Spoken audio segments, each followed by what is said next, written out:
truly is a beautiful spot, and it truly is one of my favorite places.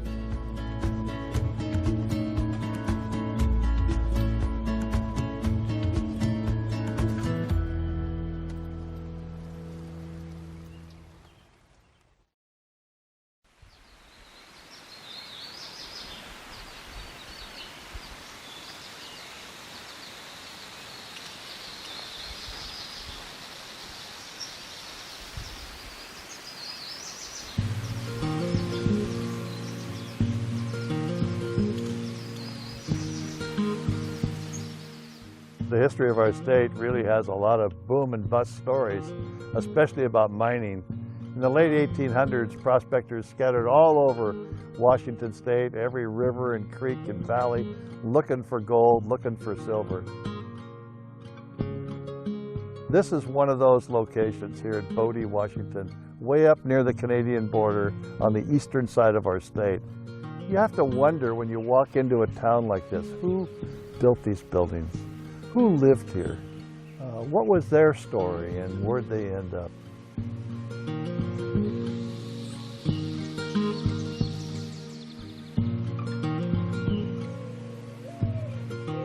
Just from what remains today, you know it must have been an exciting life.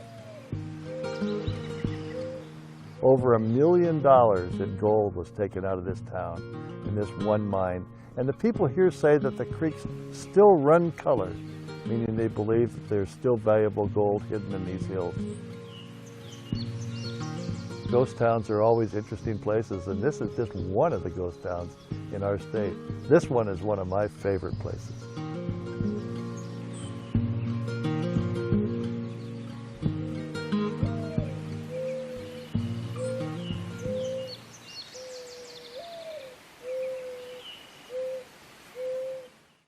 Well, the fundamental issue in housing in our state is this just severe shortage, and what it leads to is cutthroat competition for a limited resource. Absence of affordable housing leads to increased homelessness. It leads to increased costs, not just to buy a home, but also to rent, because if people can't buy, they stay renting.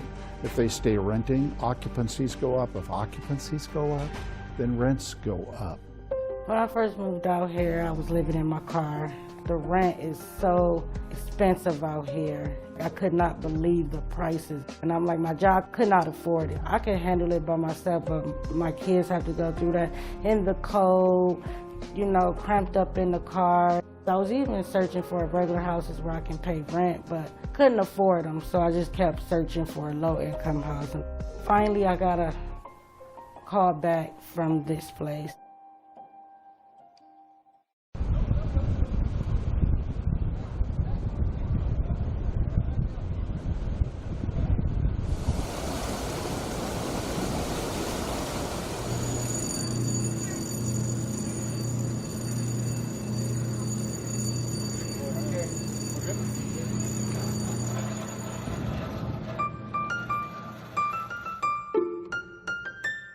You know, in the early 1900s, the United States Navy was looking for a place to build a major shipyard here in the Pacific Northwest.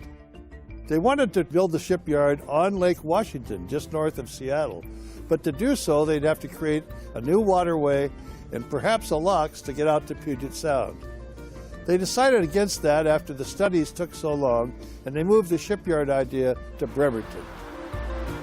But the locks project went ahead over a period of years through state support as well as U.S. government support.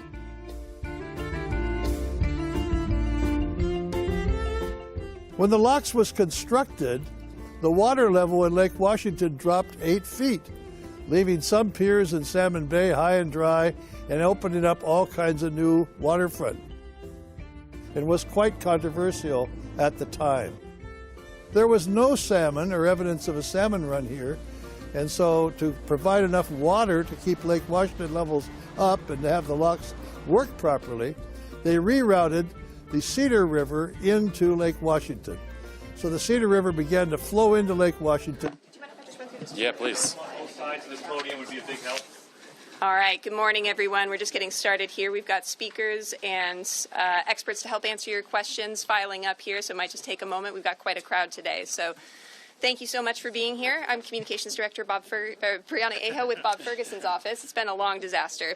I'll just run through the speakers that you'll hear from today very briefly. So first, we've got King County Executive Gurmai Zahalai, then Governor Bob Ferguson, then Major General Gent Welsh, Julie Meredith, Washington State Department of Transportation Secretary, then Aaron McCann, American Red Cross Coordinating Officer, then Pierce County Executive Ryan Mello, and then they will take your questions.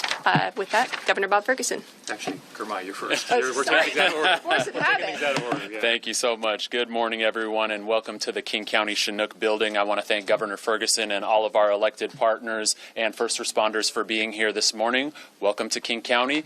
I can only be here for a few minutes this morning because early this morning, my wife and I welcomed our second baby girl. Yeah, thank you so much. So I will be rushing back to the hospital here very soon, but I want you to know that our teams at King County are keeping me informed on a consistent basis, and Deputy Executive Curran Gill, who is somewhere around here back there, will be stepping in for me as needed over the coming days. Before our announcement, I want to say that I am so proud of the collaboration that has been happening across all levels of government with our cities, our counties, our state. We have received excellent communication from Governor Ferguson and his team during this disaster. Even last night, we were able to pull together a meeting with all of our South King County mayors, along with our governor and our 2 U.S. Senator offices. This is the type of collaboration that I want our region to feel hope from. I know we're experiencing all kinds of challenges right now with the levee breaches, one at the Desimone levee just this morning with the White River in Pacific. All of those situations are being handled as we speak, and those levees are being repaired. But today, I want to share that collaboration is going to go to the next level. With the coordination of the council and our chief budget officer, we are announcing today that King County will make an initial investment of $1.5 million in shelter assistance and debris removal. And I want to be clear that this announcement is nowhere near the scale of what's needed to address the damage and the lost profits that our communities are experiencing. We are just trying to pull together short-term resources while we work toward federal disaster relief, and the governor will be announcing some state resources today as well. We spoke with members of the King County Council this morning, including Budget Chair Rod Dembowski and Council Chair Sarah Perry, and they are also supportive of this measure.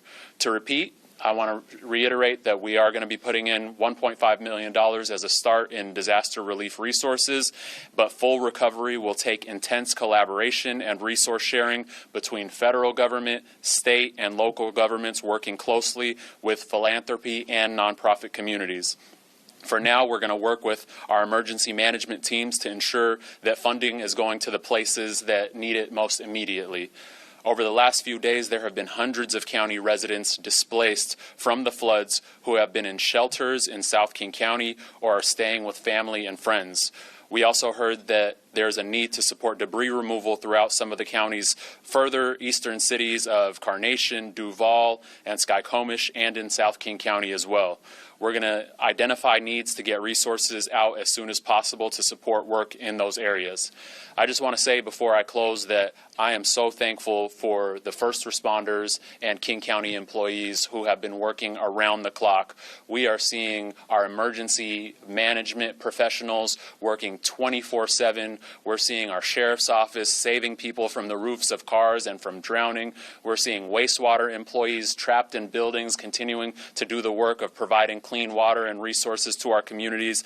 It has been truly, truly inspiring to see our King County professionals, along with first responders from all levels of government, showing up for our communities. And so I want you all to know, before I hand it off to Governor Ferguson, that we are here. We're working round the clock to support our communities. This is a very challenging time, but we will get through it. I'm going to hand it over now to Governor Ferguson. Thank you so much for your leadership and calling us all together today. Thank you. Yeah, appreciate it. And give our best to Joyce, by the way. Absolutely. Yeah, all right. Thank you so much. Yeah. Thank you. Thank you so much. So we appreciate the county executive hosting us, number one, but also, obviously with the a significant day in his life, and Joyce, we wish them all the best and appreciate him taking a few minutes to join us. I also want to thank all those who have joined us today on very short notice. Things are happening fast, and we appreciate the collaboration, the hard work of everybody who's here. We got a range of elected officials and community members who are here, and you'll be hearing from some of them in a few moments. I also do want to take a moment to thank the media who's here. I've been tracking, to the extent I have time, the reports are going out there, and getting that information out to the people of the state is, I have no doubt it's saving lives. Like, there's just zero doubt in my mind. And also just a sense of, there's nothing like a visual to get a sense of the scale. I think it's easy to get complacent for folks, like, hey, it's another storm. But I think when you see some of the visuals that are being reported out there, I'm confident that that has more than the words I can say or any of us can say. To see those images, I think, are important, and I just deeply appreciate that you're all doing that. And I know this is, I think, our 5th press conference since this started, and I just really appreciate all of you communicating out in the ways that you are. It's been a difficult week, and that difficult week has been made more difficult by a loss of life that was reported early this morning in Snohomish County. On behalf of the people of the state of Washington, we extend our condolences to that man's family and loved ones for what's obviously a very challenging time. That is, we believe, the first fatality as a result of the storm. We've had many conversations about in the last 5 days how thankful we are that there had not been a fatality, and that really feeling like a minor miracle, to be perfectly honest, just given the scale of the challenge. But our hearts go out to that individual and their family and loved ones. I also want to express my deep appreciation to our first responders, the National Guard, our emergency management teams, numerous state employees, and all those who are lending a hand to help Washingtonians through this emergency. Long hours, as you might imagine, are the norm for those individuals. We deeply appreciate their hard work and dedication. I've met a number of folks who are not only doing that work, but then going to their homes at the end of a long day to try and stabilize their home situation and deal with the family situation, because the floods are impacting them quite directly. And that is quite inspiring to see that level of dedication. Even they have their own risks that are personal, that they're out there doing their work to help other Washingtonians. As we've been saying every day since this started, the situation is extremely unpredictable, and that's something I want to emphasize again to all Washingtonians. We've seen that unpredictability just in the last 24 hours as 2 examples: the levee breach in Tukwila and also the situation in Pacific Washington this evening, where there was an emergency evacuation. I've seen video of people literally on the streets in the middle of the night coming out of their homes. We have, this is not, and it's not a 1 or 2 day event, right? We're in for the long haul, and all that water is putting a lot of stress on our infrastructure, and we're seeing that in real time. And that is something I just want to emphasize to Washingtonians, to be alert. If you get an evacuation order, for God's sakes, follow it. I was down in Pacific County with Executive Mello Sunday, I think it was, and met with water rescue personnel, and one of those individuals said, this is someone who's done a lot of water rescue in his professional life. He mentioned in the last couple of days being in a situation in the water that he felt was a life-threatening situation for him. Nobody wants to put our first responders in that level of danger. If you get an evacuation order, leave. That's for your own safety. It is also for the safety of first responders, because guess what? If you're in trouble and you call, they will go get you out. That puts themselves at risk. And so we're asking individuals for this very volatile situation to make sure that they're listening to those orders. I also just want to add the coordination at all levels of government, with tribes, with organizations that you'll hear from, communities across our state, has truly been tremendous. That is, I ask at every stop I go to, and I've been to a number, is there anything else you need? Is there any more coordination you need? And the response has always been, no, we've got the resources we need. People are responding quickly. That's from Grays Harbor to Yakima, Stehekin, all around. That has been the response I'm hearing from folks. And that coordination, we need it. And it has served us well. It's helped. The other thing I think has helped is significant investments in infrastructure in recent years. In Ording, for example, investments in a levee system there compared to floods several years ago, night and day in terms of the impacts there. Mount Vernon, Washington, the seawall there literally saved the downtown. King County, the King County Flood Control District has invested hundreds and hundreds and hundreds of millions of dollars to shore up our flood system here and prepare for it. I can't tell you how many conversations I've had with individuals saying, it's bad, it's really bad, but the magnitude would have been far, far worse had we not made those investments. And these are investments just in the last recent years, have literally, their commitments saved lives, saved businesses, saved entire downtowns. So I think all those things have served us well, and I'm grateful for leaders over recent years who have made those investments and the individuals in the state of Washington willing to invest in that. While it will be some time before we know the full scope of the emotional, physical, and financial impact, this natural disaster is undoubtedly one of the most devastating in our state's history. I do want to take a moment to speak directly to Washingtonians who are directly impacted by this emergency. We see you. We know the situation you're in. We're doing everything we can and moving heaven and earth to get resources to you as quickly as humanly possible. All Washingtonians, even those not directly impacted by this disaster, need to brace themselves. We are in for the long haul with this natural disaster. We'll provide more information, but our infrastructure has been compromised. We'll have to dig ourselves out of this situation. This is not a days-long thing or a weeks-long thing. This will be going on for months. This is a very significant event in the history of our state, and that's an understatement. And that's why we're working as hard as we can around the clock to treat it exactly that way. To give you a sense, we've already had over 1,200 rescues and evacuations across more than 10 counties in Washington state.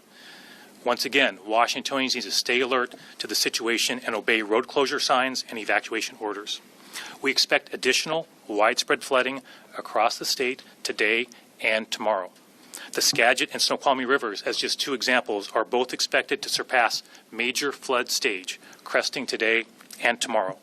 Importantly, we're also expecting major high winds across the region in the next 24 to 36 hours. The report I had yesterday was up to 60 miles an hour. You can imagine in a state that's been inundated with the amount of moisture that we've experienced, those type of high winds can be potentially very dangerous and create all sorts of challenges for us in the work that we're doing, and making the situation even more challenging for first responders and for all of us to respond to this situation. Roads and highways. State Department of Transportation, you'll be hearing from Julie, has reopened more than 60 roads since the storm started. I'm deeply appreciative of the hardworking Washington employees who are out there around the clock reopening those roads. It seems like for every two they reopen, another one, something happens, right? So, but they're out there relentlessly trying to keep those open for Washingtonians. We deeply appreciate the hard work of those state employees. As of this morning, there are closures, I believe, on 13 state highways. That number, of course, changes almost hourly, daily for sure. But as of now, that's the number. There are currently additionally 7 road restrictions. Several state highways have been severely damaged. Julia will provide more information, but I just want to highlight a lengthy stretch of Highway 2, as you probably know, is severely damaged.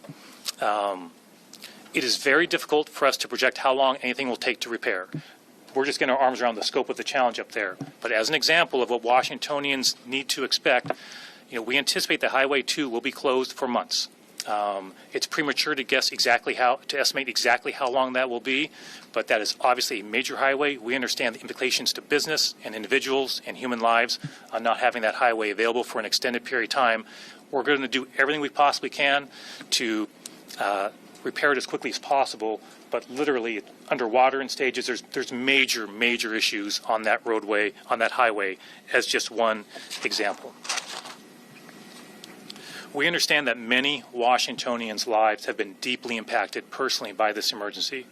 We're also moving quickly to try and get relief to those individuals.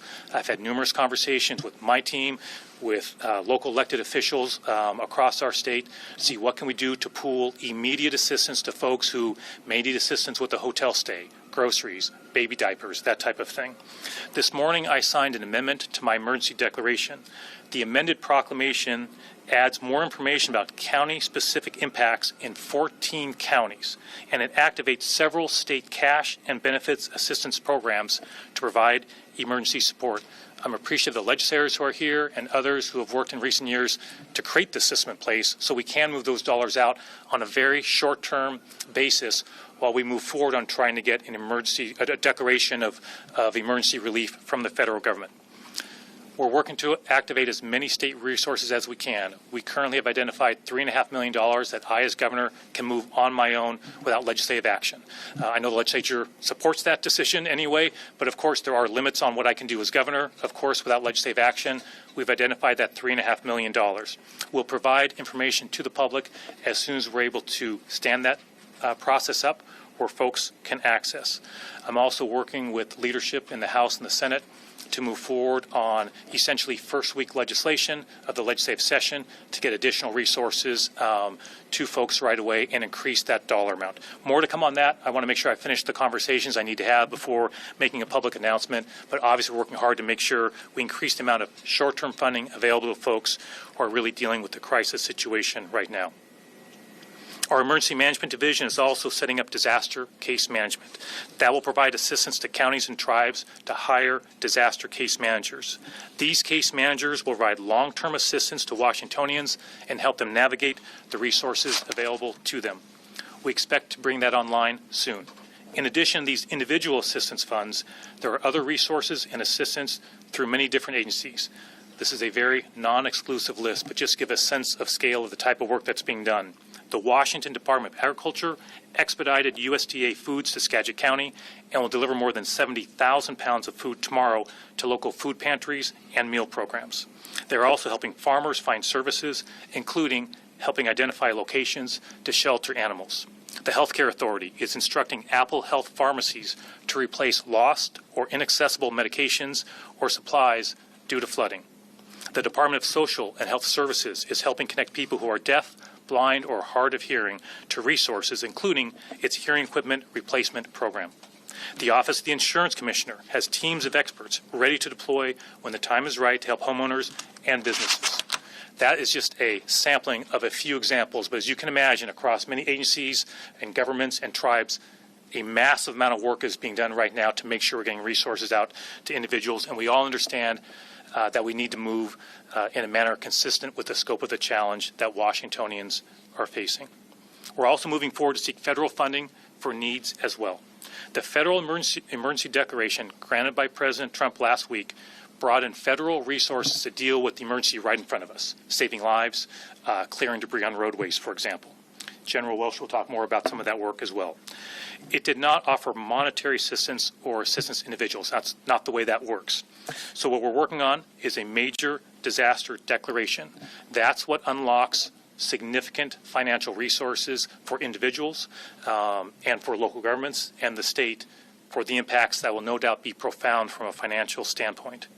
In order to get that declaration, we need to meet several requirements. We must show the scale of the disaster is beyond our ability as a state to fully respond. Confirm we have taken appropriate action as a state under our emergency plans. Provide an estimate on the amount and severity of damage to the public and private sector.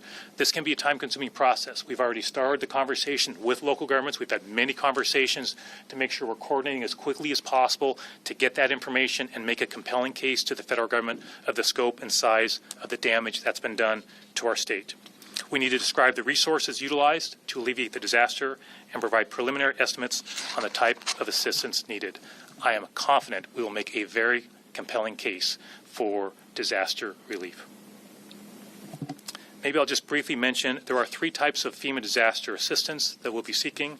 Public assistance can be provided to state, tribes, and local governments and certain nonprofits for emergency work to repair or replace facilities damaged by the disaster. That would include things like roads and bridges that we'll desperately need assistance with. Also, hazard mitigation assistance can be provided for projects like flood mitigation. And third, and importantly, individual assistance can help with a variety of costs for individuals who are facing significant costs after a disaster, including temporary housing, home repair, counseling, and legal services. We're also working with the Small Business Administration to get a disaster declaration from them, which will allow homeowners, renters, and business owners to access low-interest disaster loans. And before I turn to the general to say a few words, to put this in some context for Washingtonians, this is a major event in our state's history. It is truly historic. The river levels we have seen are historic, and we've been tracking those river levels for more than a century. Every day I get multiple briefings, and just as one example with Julie on roads, like clearly just highway Those highways are under a lot of stress right now, and it'll take us time to even determine how long it will take to reopen some and exactly what that damage is. So, I deeply appreciate Washingtonians pulling together during this really challenging time. Neighbors are helping neighbors. Communities are helping communities. I can't tell you how many elected officials have said, hey, you know what, our community's not impacted, but we want help. What can we do? We've got resources. That's the approach. That does not surprise me in our state. We're all pulling together to address an extremely challenging situation. And for those Washingtonians, again, who are directly impacted, I just want you to know, speaking to you directly, we're all doing, and many thousands of other Washingtonians are doing everything we possibly can to get you help right away. Thank you so much all for being here. I'm going to turn now to the General for additional information. Thanks, Jim. Thank you, Governor. Thank you all for being here today. And certainly thanks to our new King County executive and new dad as of this morning, Executive Sahai. King County has been a tremendous partner in this, and we truly appreciate the collaboration, and really so has the media. Appreciate everybody being here, appreciate the support. You're sharing critical life-saving information. You're sharing it every day, and in some cases, every hour. We've been relying on you to get the word out about evacuation notices, weather forecasts, and when we move into this recovery phase, we'll be turning to you to help share some of the information to get people help with some other resources out there. We are now on day 8 of this disaster, and for me and many others here, I think it's feeling a lot like Groundhog Day. Every morning we wake up, we pull out our phones out, and we look to see for some improvement out there, but Mother Nature seems to keep throwing us another curveball.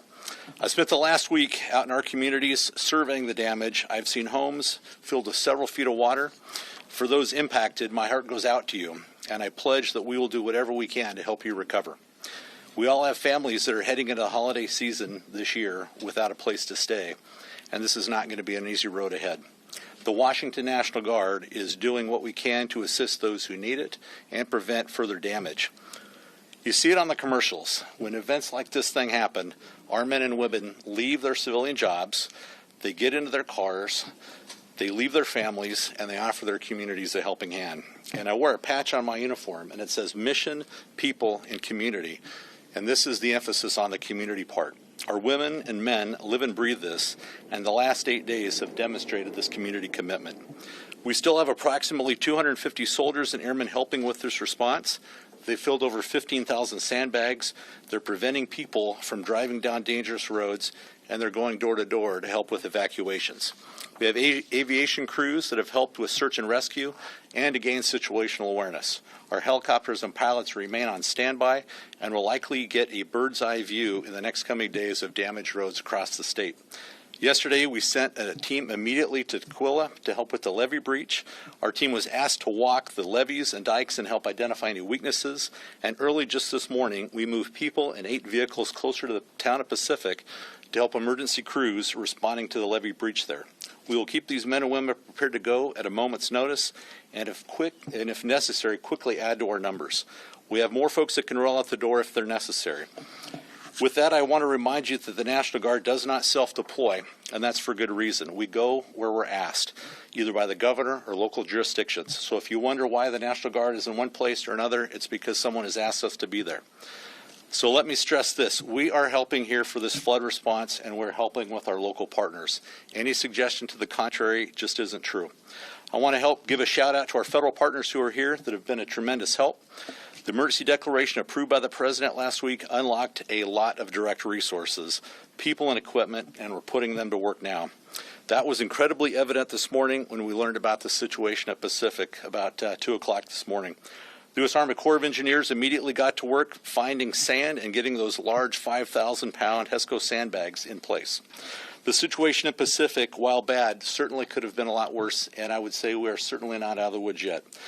I appreciate our partners at the Corps of Engineers for their quick action this morning and certainly throughout the duration of this week. Additionally, you have federal search, urban search and rescue teams in the Pacific area this morning helping with evacuations and any swiftwater rescues, and I think there may have been some already. Again, another federal resource that we turn to immediately. The federal government has provided several of these search and rescue teams, and again, we have one positioned up in Marysville, 2 in Kent, and 1 down at JBLM. The Coast Guard has been a tremendous help with rotor wing aircraft supporting search and rescue operations throughout the Northwest. Meanwhile, I'll be heading up to Bothell tomorrow to visit our partners from FEMA at their Regional Response Coordination Center.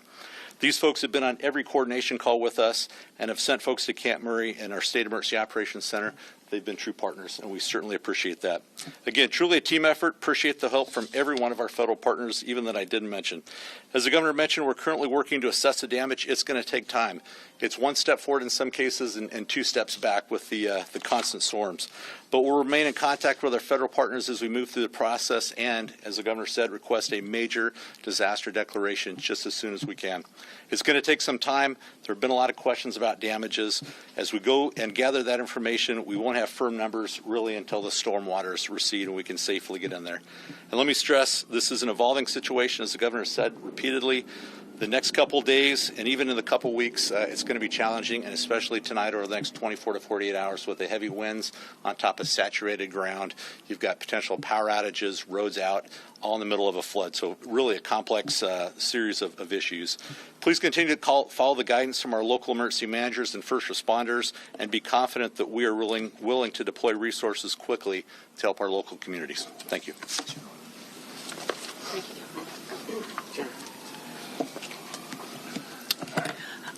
Good afternoon. I'm Julie Meredith from the Washington State Department of Transportation. Our crews have been working around the clock since this storm began. We've opened more than 60 roads when the flooding began on December 9th. And I want to thank all the crews we have out there doing the work to open the roads and keep people moving. Much gratitude for the work they do. As of this morning, and this can change, we've had more than a dozen roads closed in 9 of the counties across the state. It's important to remember that these roads could close again with the more rain and the continuing landslide risk that we have coming forward. We're not out of the woods yet. The wind and the rain can make this more challenging over the next several days. The best source of information is WashDOT's real-time map on our website that will provide you minute-by-minute updates on the road conditions and the closures. As you heard from the governor, some of our main focuses have been on US 2, which is closed for about 49 miles between the towns of Skykomish and Leavenworth. Several areas on that highway are damaged and washed out, so the roads are not there any longer. We will need to rebuild those sections of highway. Near milepost 54, there's a bridge that's covered over several feet of debris with active landslides going on in the place, nearby. Our geotech crews are out there reassessing on a daily basis what those slides are doing and assessing whether we can get in and do further work. In Tumwater Canyon, you may have seen the photos of the washout of the road in that section of highway. It is still an active slide area with erosion continuing. The weather and the river are really the main factors affecting our ability to address these areas. And as you heard, we have no estimated time to open that, and it could take months.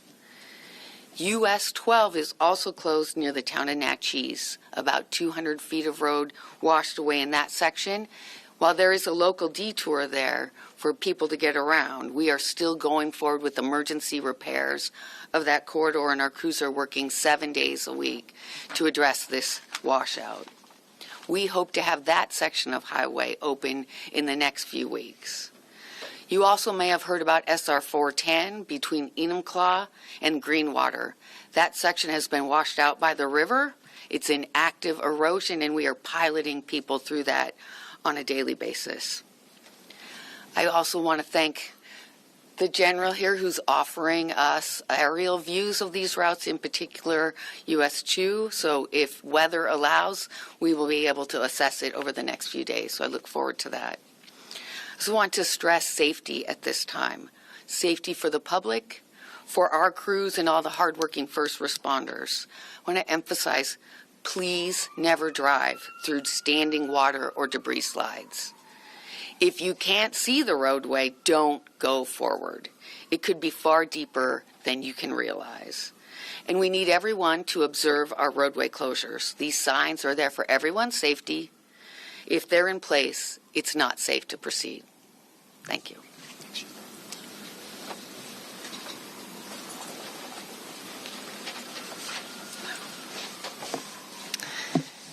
Good morning, you all.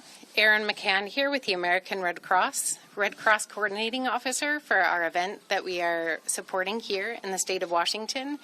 Thank you, General. Thank you, Governor and King County for having us here. We appreciate having a seat at the table and being able to share our message today.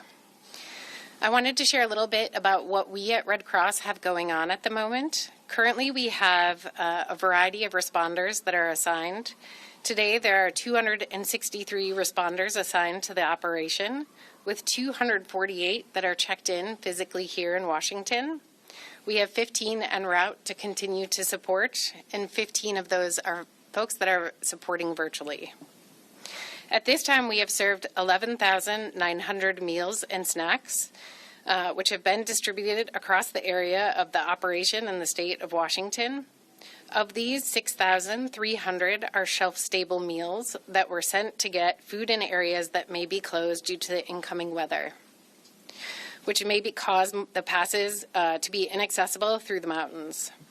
We have started our distribution of emergency supplies program, and at this time we have distributed 1,270 cleanup kits and other emergency supplies, which have been distributed across the state of Washington. At this time, I know of 100 of those kits have been distributed here in King County. Our open shelters, we've had open shelters since the beginning of this event, and we've had over 970 overnight stays, which have been provided in these emergency shelters since the start. There are 9 open shelters, of which at this time, 8 of those are Red Cross managed and 1 is partner managed, with a total overnight count of 167. With that, specifically in King County, we have a few shelters that I would like to share about in their overnight population. Starting with in Auburn, at the Auburn Community and Event Center, last night we had an overnight population of 52 folks that were in that shelter, as well as that's our primary shelter at this time. We are standing by for any more support requests at this time and are happy to open up additional shelters if needed. I wanted to share a little bit, they've talked a little bit about the spans of this disaster, and this disaster area spans a total of 123,000 miles in the state of Washington, and that coordination takes a lot of effort and is a large area to manage. We really appreciate our partners that are at the table and everybody standing behind here to be at the table and to be able to present today, and we greatly appreciate the support. Thank you very much for having us here. Well, good afternoon, everybody. I'm Ryan Mello, the Pierce County Executive. I'm the final planned speaker before Governor Ferguson leads us in taking any of your questions. Governor, I want to thank you for being so engaged statewide and at the local level. I think I've talked to you more than I've talked to my partner in the past 4 days. Sorry about that. No, he might like it. But Governor, thank you for leaning in. Thank you for all the coordination from the team. It's so appreciated. We feel very supported in local government with our first responders and emergency management providers. As the governor mentioned, he came down to Pierce County to see firsthand some of the crisis in Pierce County. It's certainly different all across the region and the state.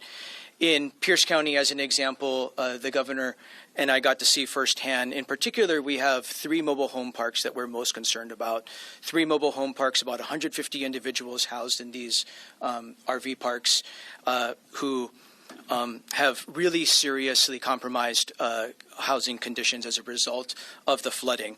So like Executive Zahalai, we too are making local resources available until we can unlock state and federal resources. We're helping these folks who are most vulnerable. In my community in Pierce County, it's these 150 residents who live in these RV mobiles that we're most concerned about. And so we're providing them shelter and food with local resources until we can unlock much needed federal resources.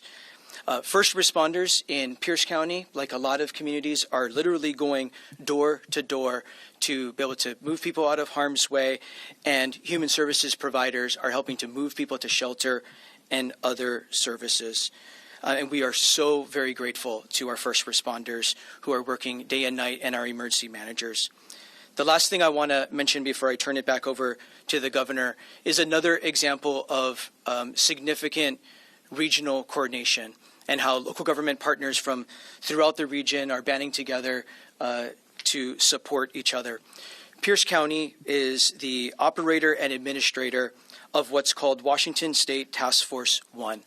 Washington State Task Force 1 is a FEMA urban search and rescue unit that is, again, operated and administered by Pierce County.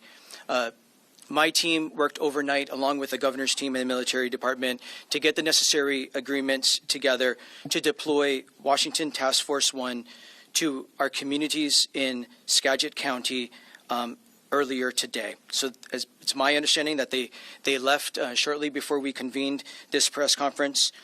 These are professionals in urban search and rescue, technical assistance, medical assistance, and logistics, and they'll be there as long as needed to protect life and property. Governor, thank you again.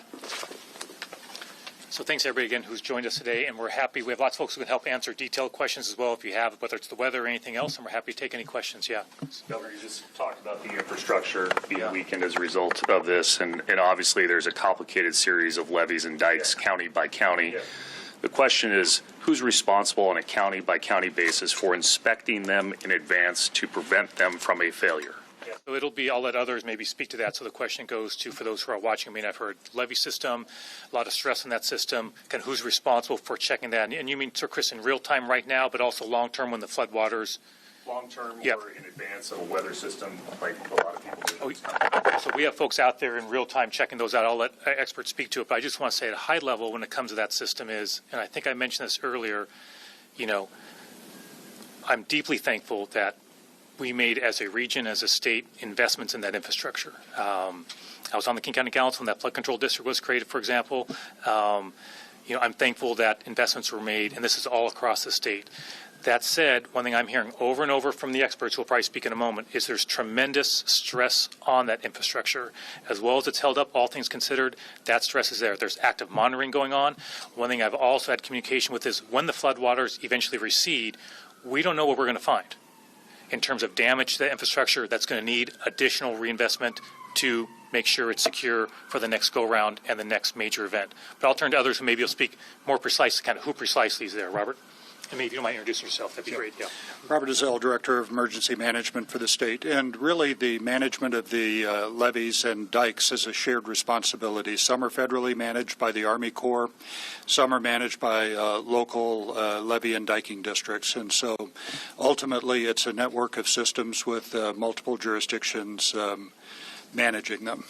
Do you know what the inspection records were on some of these levees, or when they were last inspected by these people who are responsible for it? I would have to get back to you on that one, and we can research it and get you a detailed answer to that question. And just a quick follow-up, and it could be for the group, there was some reporting overnight about 2 dams that may have cracks in them. What's the status of those dams? What have you seen with other dams in Washington State? We've got a one out in Grays Harbor County, and then we are always keeping track of the ones in East Pierce and King County. And so we've seen some areas of concerns. The experts, the Army Corps, and others are watching those to make sure that they're not presenting a danger to the public. Can you elaborate on what those concerns are? Again, it's fill levels and a degree of security and whether the dams are able to withstand the strain. And again, I would have to get back to you on specific things that they're looking at on a dam-by-dam basis. Is there anything for anybody to be concerned about with those dams right now? Right now, we have not had anything that concerned to us that presents a danger to the public. Probably apologize for that, but you know, to that point, I'm going to come back to this again. Folks need to be vigilant. Right? This is an extremely unpredictable situation. Our infrastructure has held up remarkably well, but when you're talking about the volume of water that has been impacting our region and our state for a week now, and that's going to ramp up again here in the next 48 hours.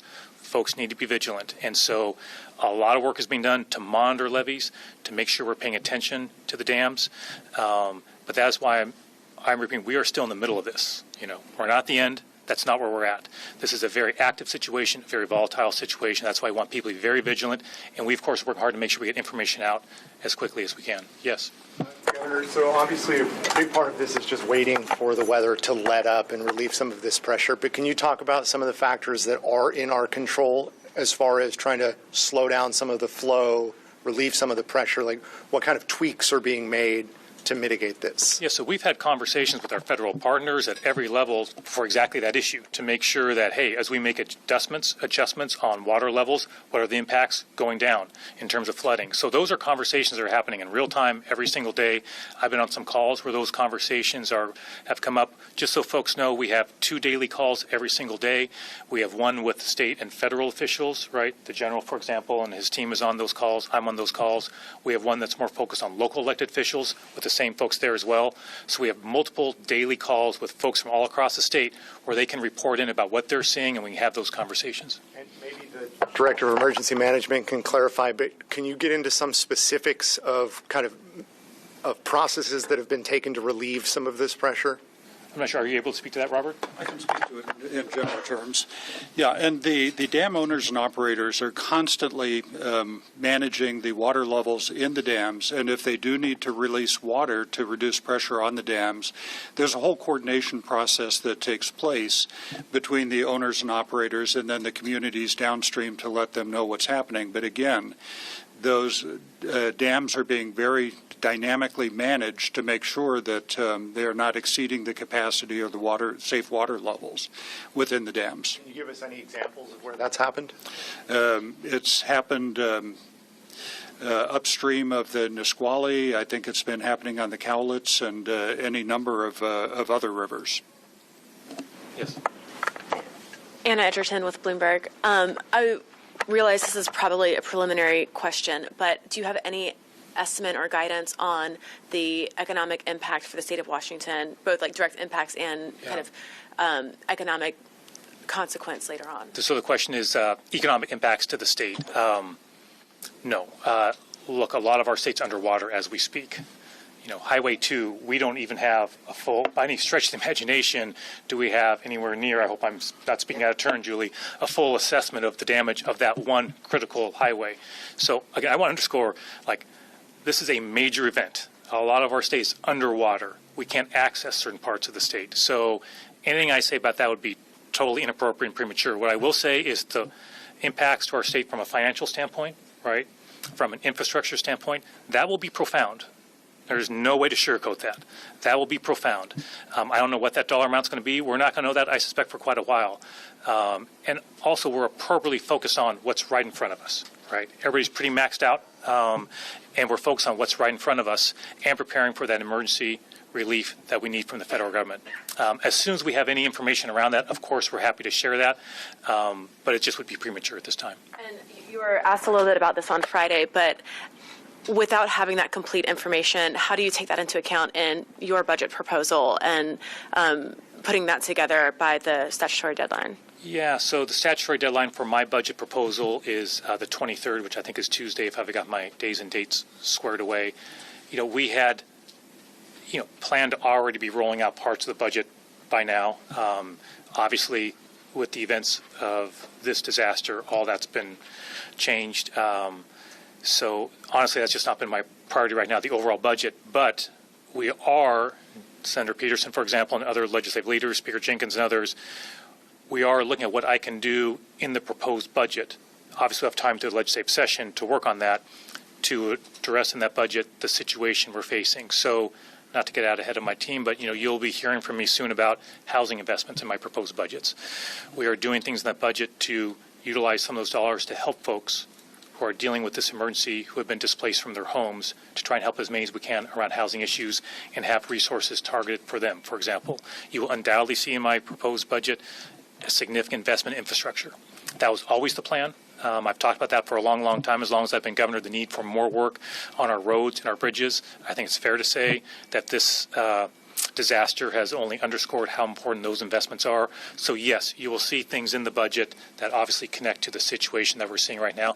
But I also want to add, that's an ongoing conversation I'm having with legislators about needs that they see in their areas overall on how we're going to adjust this budget, notwithstanding a challenging budget situation we have, to make sure we're doing all we can to help out folks who are really struggling. Yeah.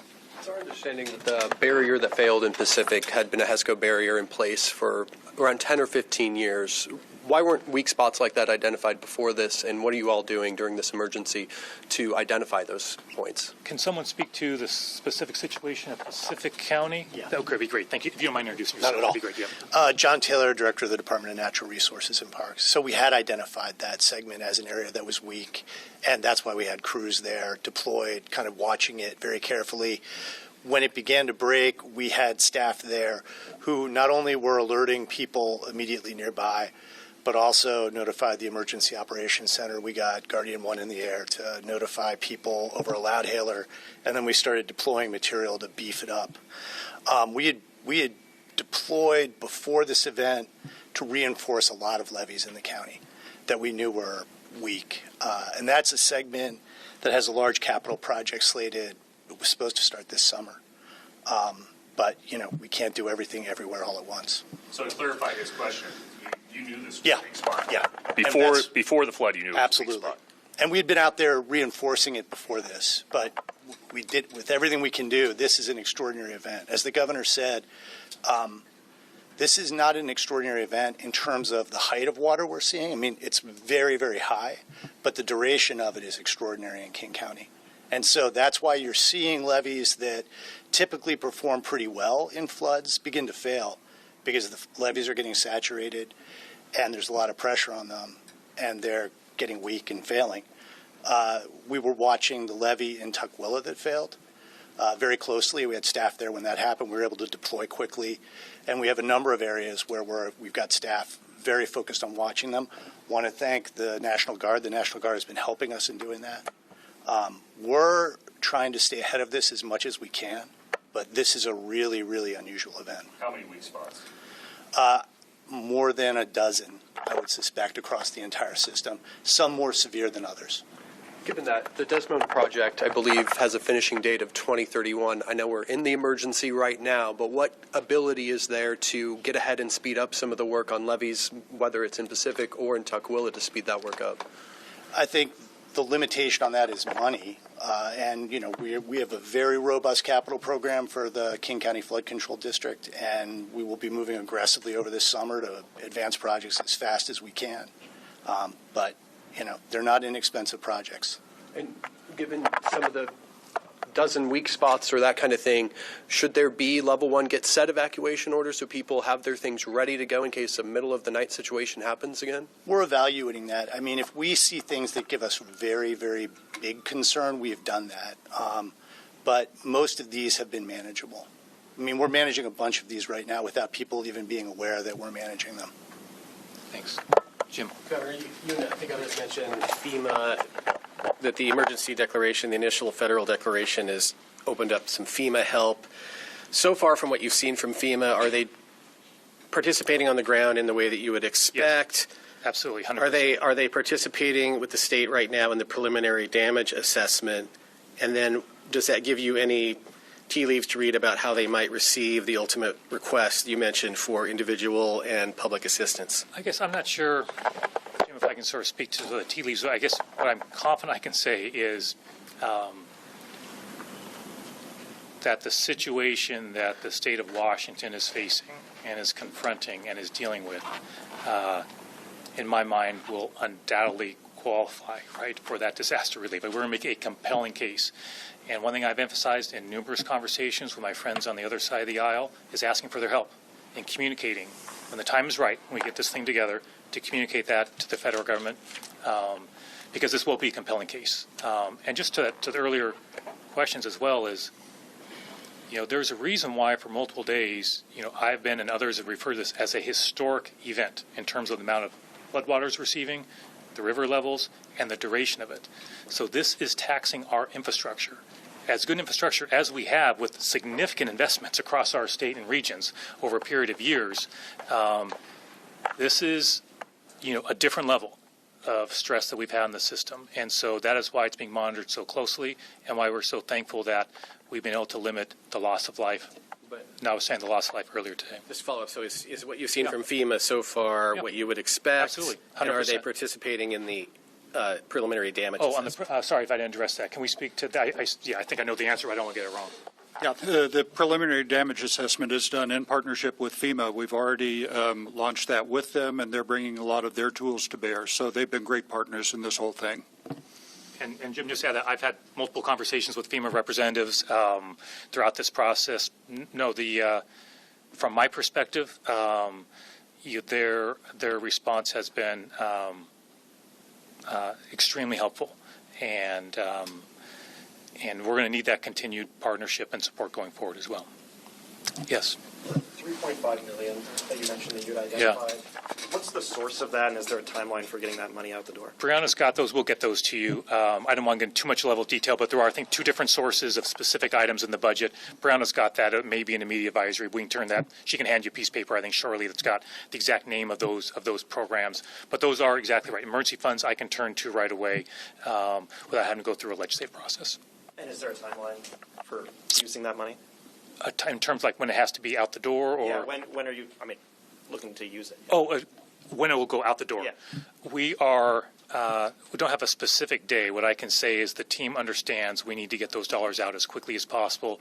There are some things that take time. We got to work with counties on this. There's a process for this, as you might imagine, but I can assure you a lot of folks are working very hard to make sure we're breaking down any bureaucracy to make those dollars available. So as soon as we have a detailed date by which that's available, we'll obviously make that available to the public. But a lot of folks are working on that to make sure we do that in a way that gets it out there as quickly as possible. And what exactly is the plan for how that money would be spent? It's for folks for very short-term assistance they may need. We want to be clear, this is not going to replace somebody's home. That is not what this is about. What we're trying to do is provide a bridge until we get federal disaster relief, right? Which really helps individuals, for example, on a more significant level. We're trying to help folks navigate a really, really challenging time.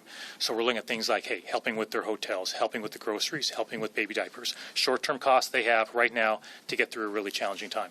And you mentioned the first week legislation to expand upon that. Is there a sense of the scale of kind of what that would be looking at? We're having conversations. I don't want to get out ahead of, I've not had a chance to connect with everybody yet, but Senator Peterson's here and I were talking just yesterday. We're working hard, and I think you can expect an announcement relatively soon about that. But again, a lot of conversations, making sure we're doing this in the right way and making sure we also need to assess exactly what that need is. So we're getting dollars out quickly. You'll see that from other counties as well, from organizations, but also we'll be prepared that first week of the session to move right away if necessary. A couple more questions. Is anyone not asked? Okay, let's go here and then here. Yeah, go for it. Quickly, with US2 obviously out for months, you mentioned the geotechs. Are you also watching I-90, knowing that there's been a couple slides near the interstate? That's an understatement. Yeah, yes. I mean, it's of course. Yes, I mean you can imagine it is. I get daily updates from Julie and her team. Of course. I mean, what I would say is they're working extremely hard and on monitoring the situation we're seeing, not just on I-90 but highways, as you heard, I think all across the state. Is there any concern to I-90 and the integrity of it? There is a concern across our state with every highway. I cannot underscore this enough, everybody. Okay, it's not like some isolated deal here, right? That is part of the challenge we have. Many counties, many jurisdictions, many highways, many slides, many flood levels. It's a crisis of significant proportions. So I appreciate the question focused on that, but I just want to be clear. Everybody here is focused on a lot of things all at the same time, which we're doing to the best of our abilities. Yeah, final question. We'll do 2 more. Yeah. That was actually the question I wanted to ask. It's just I was out there yesterday and I saw how the fork of the Snoqualmie was really hitting the bottom of I-90 and the 2 lanes were closed, and it doesn't seem like a whole lot of work was being done. What can be done to stabilize that span? Because obviously the westbound lanes are also compromised right now. Yeah, everything we can do that's humanly possible, that is safe for workers as well, is being done. That is why over 60 roads have been opened in a handful of days. So a lot of folks are working literally 7 days a week. I've communicated with Julie. If we sign contracts to get assistance on highway, that contract is those folks are working 7 days a week. So it is all hands on deck. to manage a crisis all across our state in a way that also makes sure that the folks who are out there working under challenging circumstances are safe as well. Last one. And to clarify on US 2, I mean, are you expecting that entire 49-mile stretch would be closed for months, or is there a chance that you would be opening parts of it? Julie, can you? It's pretty early. Yep. It's pretty early to call. It's still an active slide throughout there, and we have wind and rain coming this next couple days, so we'll know better in the next 2 days when the event is over. And just one second. And so we'll absolutely keep the public. I think we're all trying to inform. Washtenaw does an excellent job of putting information out there. We understand how important, for example, Highway 2 is, businesses, for individuals.